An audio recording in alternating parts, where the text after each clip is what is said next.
2022. That was the government's deadline to ensure housing for all, but that deadline has been missed with the centre's low-cost housing push unravelling due to multiple factors like the COVID-19 pandemic and the rising cost of funds. Jude Sandit reports that with the post-COVID boom in the mid-range and premium sales leaving affordable housing behind, the real estate industry wants 4 things from the budget.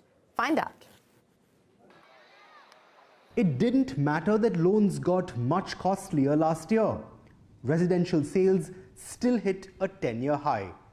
Nearly half these deals, according to property market consultant JLL, were homes priced between 50 and 75 lakh rupees.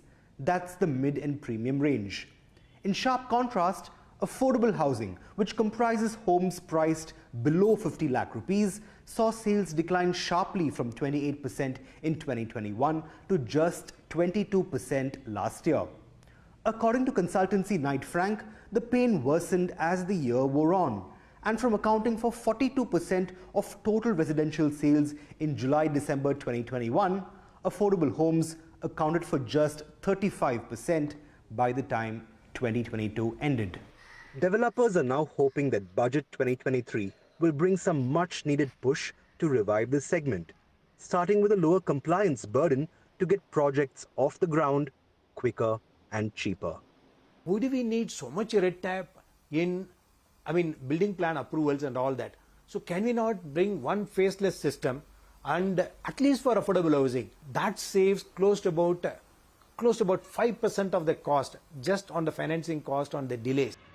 Number 2 on the wish list is better incentives for affordable housing projects.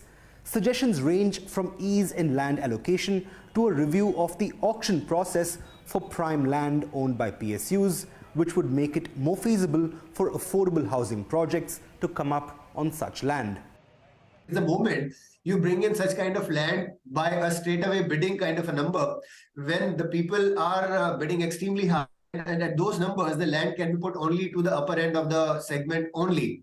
So to ensure that it comes to the affordable housing, a bit of a tinkering is needed in the whole model of bidding. Today, the affordable housing is about 50-60 kilometers away from the city with very low social infrastructure, with no schools, no healthcare, no decent in terms of your convenience store, and which is fundamentally important for that.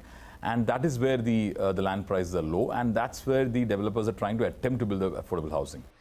Players argue that government-assisted land allocation for affordable housing will also solve the infrastructure problem, which enhances the viability of buying a low-cost home. But they say there's another aspect of affordable housing that needs to change: the definition itself. Since residential prices have risen between 4 and 7% in the last 6 months alone, experts say the government must get real with what it terms affordable. Finding an apartment below 50 lakh is almost out of question in a city like Mumbai. All affordable housing benefits under PMAY are mostly driven below that segment, and that is a big concern. Mumbai would be far better off if you say that anything about 75 or slightly beyond would also be 75 lakh of a transaction would be taken in affordable housing. The 4th item on the wish list is expanding the eligibility of income tax rebates from just first-time buyers of affordable homes to buyers of homes that meet the new definition of what's affordable. Some players also want a tax rebate on the entire interest paid by home buyers who repay loans for an affordable home.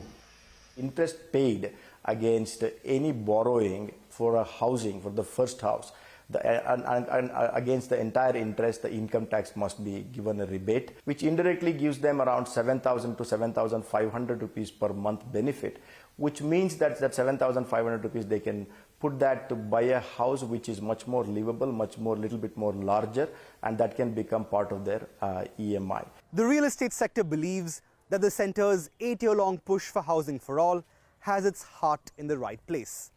When it comes to walking the talk, though, a lot more may be needed.